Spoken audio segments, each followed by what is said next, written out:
ছোট কি বড় চাইলেই মদ পাইবেন। টুপি পরে দাঁড়া দাঁড়া মদ খাচ্ছে। মদ খাও কেন বাবা, তোমার নাম কি? তোর নাম শুনে বুঝছি মুসলমান। আমার জিজ্ঞেস করছে কোথা থেকে তুমি এসছো? আমি বললাম বাংলাদেশ থেকে। কয় বাংলাদেশ আবার কোথায়, চিনে না। আমি বললাম হিন্দুস্তানের পাশে, ভারতের পাশে। তখন চিনছে। দাঁড়ায় মদ খাচ্ছে। আমি বললাম তুমি মুসলিম? ওয়াশারিবুল খুমুর বলে নবীজি সাল্লাল্লাহু আলাইহি ওয়াসাল্লাম মদকে হারাম করেছে, তুমি কেন মদ খাচ্ছ? কই এটা আমাদের দেশের একটা স্বাভাবিক বিষয়, মুসলমানরা খায়। কই সেই সময় নবী হারাম করছে, এই সময় তো আর হারাম করে নাই। কত বড় বাটপার, নাউজুবিল্লাহ বলবেন না? আজকে কি বার? আজকে শনিবার, কালকে আমাদের হলিডে, ছুটির দিন। শনিবার মদ না খাইলে সারা সপ্তাহ শরীরটা ম্যাজ ম্যাজ করে। পৃথিবীর বুকে অসংখ্য মানুষ এরকম ভাই আছে। সিরিয়াতে বলেন, লেবাননে বলেন, মিশরে বলেন, দুবাইয়ে বলেন, আহা মদে সয়লাভ হয়ে গেছে ভাই, সয়লাভ। কেন মুসলমান মার খাবে না? ঠিক, মুসলমান মার খাবে না কেন? এই যে এখানে যারা বসে আছে, বহু মানুষ ভাই নেশা করে চুপে চাপে, আপনি জানেন না। আর এখনকার পোলাপান তো মাশাআল্লাহ যে সেন্টার ফ্রেশ বাইরে হয়েছে, সিগারেট মিগারেট খাই চাবাইতে চাবাইতে বাড়িতে ঢুকে। আল্লাহর ওলি আইছে জান্নাত থেকে পালাইয়া। কথা বলেন না কেন?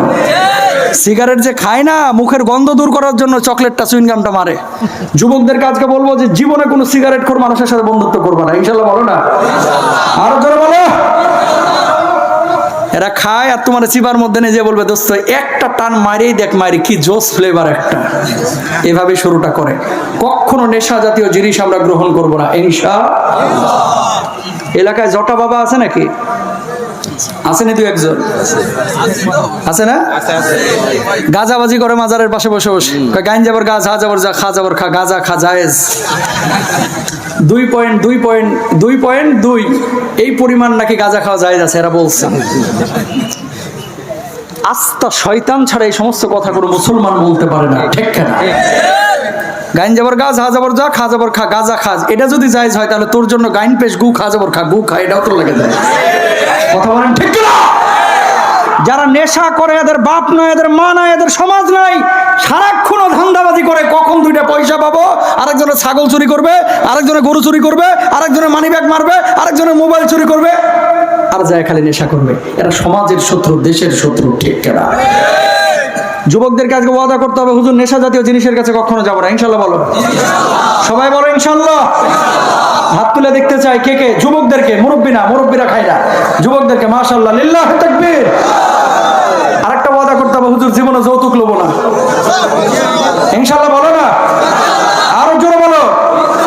আল্লাহ কবুল করুক, বলো না আমিন। মেয়ের বাপদেরকে বলবো এবং ছেলেদেরকে বলবো, নবী সাল্লাল্লাহু আলাইহি ওয়াসাল্লাম স্পষ্ট ভাবে বলেছেন ওয়াত্তাখাযুল কিয়াম। 4 নাম্বার কারণ কেন মুসলমান মার খাচ্ছে। দাড়িটা রাখে দেখবেন ফ্যাশন করে অনেকে নায়কের মতো, চুলটা কাটে দেখবেন মেসি নেইমারের মতো, জামাটা পরে দেখবেন সিরিয়ালের নাটকের বিভিন্ন গায়ক গায়িকাদের মতো। তোমার আদর্শ তুমি যদি দাবি করো মুহাম্মদ সাল্লাল্লাহু আলাইহি ওয়াসাল্লাম, তোমার চলন বলন কথন কোনো কিছু গায়ক গায়িকা নায়িকাদের মতো হবে না। তোমার চলন বলন কথন হবে নবীর মতো, নবীর আদর্শের মতো, ঠিক না? তাকান, গত 1 বছরে ঢাকা সিটির মধ্যে তালাকের আবেদন পড়েছে 56,000, দক্ষিণ আর উত্তর মিলে। এই আলহামদুলিল্লাহ। এটা কি আলহামদুলিল্লাহ বলার জিনিস না? নাউজুবিল্লাহ। জোরে বলেন। বলার একটা উদ্দেশ্য আছে। পরিবারগুলো ধ্বংস হয়ে যাচ্ছে, তালাকের সংখ্যা বাড়ছে। 81% তালাক মেয়েদের পক্ষ থেকে ছেলেদেরকে। 89% তালাকের কারণ হচ্ছে পরক্রিয়া। মোবাইলটা আবিষ্কারের পরে পরক্রিয়া কিন্তু বেড়ে গেছে। সুতরাং পরিবারের মধ্যে যদি কোরআন আর দিন না ঢুকাইতে পারেন, আপনি হাজি হবেন, ছেলে মেয়ে আর বৌমা হবে পাজি, ঠিক না? সুতরাং ছেলে মেয়েদেরকে যদি ভালো বানাইতে চান, নিজে হালাল খান, কোরআনের তালিম বাড়ির মধ্যে দেন। বউকে বলবেন সারাদিন মোবাইল টিপাটিপি করো না। এখন তো বাপ মা সবাই মোবাইল নিয়ে ব্যস্ত, আপনি মোবাইল নিয়ে ব্যস্ত, আর ছেলে মেয়ে হয়ে যাচ্ছে এক একটা বদের হাড্ডি, বাপ মার সময় পাচ্ছে না। এই জন্য বিয়ে যখন করবেন তখনই খেয়াল করবেন মেয়েটা দিনদার কিনা। যদি দিনদার মেয়ে কপালে না জুটে, তাহলে কপালে শনি আছে, পরিবারটা জাহান্নামের টুকরায় পরিণত হবে, ঠিক না?